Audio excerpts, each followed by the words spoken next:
નમસ્કાર, nation plus ન્યૂઝમાં આપનું હાર્દિક સ્વાગત છે। હું છું વશિષ્ઠ શુક્લ। સંસ્કારી અને કલાનગરી તરીકે સ્થાપિત વડોદરા નગરી એ ધર્મનગરી તરીકે પણ પ્રચલિત છે। નગરજનો એક તરફ પવિત્ર શ્રાવણ માસના આગમનને વધાવવા માટે તૈયારીઓમાં વ્યસ્ત થયા છે, ત્યારે શહેરના શ્રી યવતેશ્વર મહાદેવ મંદિરની જગ્યા મહાદેવજીને પરત મળી છે, એની ખુશી પણ વ્યક્ત કરાઈ રહી છે।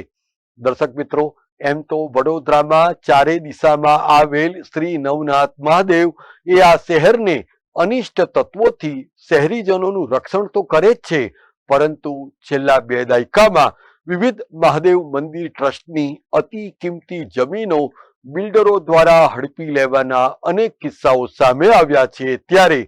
સ્થિતિ એવી છે કે ખુદ દેવાદિદેવ મહાદેવ પણ આ કલયુગી વહીવટી તંત્રના કેટલાક અધિકારીઓ અને બિલ્ડરો વચ્ચેની સાંઠગાંઠને તોડવામાં લાચાર દેખાઈ રહ્યા છે। એક તરફ જિલ્લા સમાહર્તા ડોક્ટર અનિલ ધામેલિયા દ્વારા શ્રી યવતેશ્વર મહાદેવ મંદિરની અંદાજિત 2400 કરોડ રૂપિયાનું બજાર મૂલ્ય ધરાવતી જગ્યા ઉપર કાચા પાકા ગેરકાયદેસર દબાણો ઉપર બુલડોઝર ફેરવી દેવાતા હવે શ્રી મહાદેવજીની જગ્યા ખુલ્લી કરી દેવામાં આવી છે। બીજી તરફ વડોદરાના વડસર ખાતે આવેલ શ્રી મંગળનાથ મહાદેવ ટ્રસ્ટની સર્વે નંબર 229, 230, 231 અને 233 ની બેશકીમતી જમીન છેલ્લા કેટલાય સમયથી કાનૂની દાવપેચમાં અટવાઈ ગઈ છે। શ્રી મંગળનાથ મહાદેવ ટ્રસ્ટની જમીનને બિલ્ડર્સ નગીન વાઘેલા, રજની બિલ્ડર્સ પ્રાઇવેટ લિમિટેડના ડાયરેક્ટર પુરુષોત્તમ વાઘેલા તેમજ દેવેન્દ્ર પસાલે પડાવી લેવાની ફિરાકમાં હોવાનો ગંભીર આક્ષેપ ખુદ શ્રી મંગળનાથ મહાદેવ મંદિરના ટ્રસ્ટી મગનગીરી ગોસ્વામીએ જ કર્યો હતો। ટ્રસ્ટીઓની પોતાની માલિકીની 57 વીઘા જમીનના વેચાણ માટે કરાયેલ પાવર ઓફ એટર્નીનો દુરુપયોગ કરીને શ્રી મંગળનાથ મહાદેવ ટ્રસ્ટની અંદાજિત 150 કરોડ રૂપિયાની જમીનનો દસ્તાવેજ કરી લેવાયો હોવાનો ચોંકાવનારો ખુલાસો વકીલ જિજ્ઞાસા ઠાકોર દ્વારા કરવામાં આવ્યો છે। અને હું આ કેસ આ જે મંદિરનો છે મંગળનાથ મહાદેવ વડસરનો એ છેલ્લા 10 વર્ષથી તો હેન્ડલ કરું જ છું, અને આ જમીનનો કેસ ઓલરેડી 30 વર્ષથી ચાલે છે, પણ એમાં આજ દિન સુધી કોઈ એવું પ્રોપર એક્શન લેવાઈ નથી। એક વિજય નહેરા સાહેબે કરેલું હતું 1 નંબરમાં, એ જ વસ્તુ કલેક્ટર સાહેબને અમે આજે રજૂઆત કરીએ છીએ કે યવતેશ્વર મહાદેવમાં જેમ કલેક્ટર હસ્તક થઈ એ રીતે આ ટ્રસ્ટીઓ દ્વારા વેચાયેલી જમીન ટ્રસ્ટની રજિસ્ટર્ડ ટ્રસ્ટની જે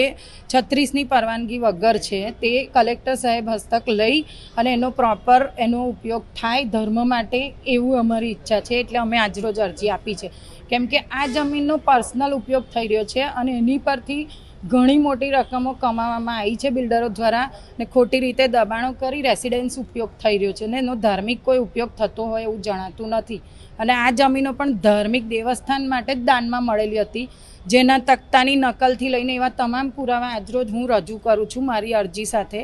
એની ઉપર કાયદેસર રીતે કલેક્ટર શ્રી હસ્તકે લઈ અને એનું દેવસ્થાનનો સીધો પબ્લિક માટે ઉપયોગ થાય એવી અમારી ઈચ્છા છે। આ જમીનનો દસ્તાવેજ કરી લેનારમાં હરણી રોડ ખાતે રહેતા નગીન વાઘેલા, રજની બિલ્ડર્સ પ્રાઇવેટ લિમિટેડના ડાયરેક્ટર પુરુષોત્તમ વાઘેલા, રાકેશ કાંતિલાલ, મહેન્દ્ર રમણીકલાલ શાહ, કલ્પનાબેન વાઘેલા, કાંતિભાઈ પ્રેમજીભાઈ પટેલ, હિતેશ રમણીકલાલ શાહ, દેવેન્દ્ર ગોવિંદરાવ પસાલે તેમજ રાજમહેલ રોડ ખાતે રહેતા રાકેશ આર મોદીનો સમાવેશ થાય છે। શહેરના નવનાથ મંદિરો પૈકીના એક એવા વડસર સ્થિત શ્રી મંગળનાથ મહાદેવની આ કિંમતી જગ્યા પડાવી લેવાની ફરિયાદ જિલ્લા કલેક્ટર અને ચેરિટી કમિશનરની ઓફિસમાં કરવામાં આવતા એ સમયે પણ સ્પષ્ટ થયું હતું કે શ્રી મંગળનાથ મહાદેવ ટ્રસ્ટની નોંધણી એ કાયદો અમલમાં આવ્યો ત્યાર પૂર્વેની થયેલી છે, અને આ પવિત્ર દેવસ્થાનની માલિકીની જગ્યાનો ચેરિટી કમિશનરની મંજૂરી વગર જ એને ઓર્ડર પણ મેળવી લેવાયો, અને ત્યાં આધારભૂત માહિતી અનુસાર એક અતિ વૈભવી પ્રોજેક્ટ પણ આકાર લઈ રહ્યો છે। ત્યારે તંત્ર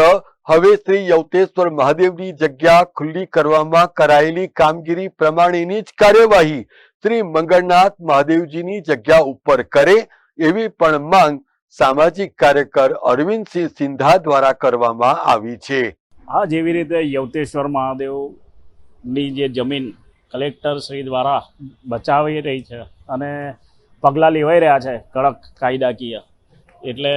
કલેક્ટર શ્રીને ખૂબ ખૂબ અભિનંદન. સાથે આજે મંગલનાથ મહાદેવ એ પણ દેવસ્થાન ટ્રસ્ટ અને ટ્રસ્ટ રજિસ્ટર્ડ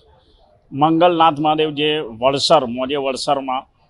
માજલપુરની સીમમાં આવેલું છે, એ જે મંગલનાથ મહાદેવનું છેલ્લા 3 વર્ષથી અમે રજૂઆત કરી રહ્યા છે કે મંગલનાથ મહાદેવ મંદિર ટ્રસ્ટની જે જમીન 40થી 45 વીઘા જમીન હતી, એ જમીનમાંથી આશરે 20 વીઘામાં બિલ્ડરે બંગલા વેચી દીધા પ્લોટ પાડીને. અને એની આખી રજૂઆત ગોર સાહેબ હતા ત્યારથી અમે કરી રહ્યા છે કે ભાઈ આ એક મંદિરની જમીનમાં લેન્ડ ગ્રેબિંગ થઈ રહ્યું છે. એ રજૂઆત અર્થે આજે અમે કલેક્ટર સાહેબશ્રીને એક રજૂઆત કરવા આવ્યા છે કે જેવી રીતના યવતેશ્વર મહાદેવની જમીન બચાવી છે, એવી રીતના મંગલનાથ મહાદેવની પણ હજુ પણ 20 વીઘા જેટલી જમીન હજુ પણ બાકી છે. જે જમીન એ બિલ્ડર અને જે ટ્રસ્ટીઓ પૂજારીઓએ ભેગા મળી અને જે કૌભાંડ આચર્યું છે તે તમામ સામે લેન્ડ ગ્રેબિંગ ગુનો નોંધાય તેવી એક રજૂઆત કરવા આજે કલેક્ટર સાહેબશ્રીને અમે રજૂઆત કરવા આવ્યા છે. દર્શક મિત્રો, ખુદ સુપ્રીમ કોર્ટની જસ્ટિસ હેમંત ગુપ્તા અને જસ્ટિસ AS બોપન્નાની બેન્ચે એક ઐતિહાસિક ચુકાદામાં જણાવ્યું હતું કે મંદિરમાં બેઠેલ ભગવાન એ જ જમીનના માલિક છે અને ટ્રસ્ટી અને પૂજારીઓ માત્ર તેની રખેવાળી કરશે. તેમ છતાં પણ જગતનો નાથ એવો દેવાધિદેવ મહાદેવ પોતાની જ જમીન પડાવી લેનાર ભૂમાફિયાઓ સામે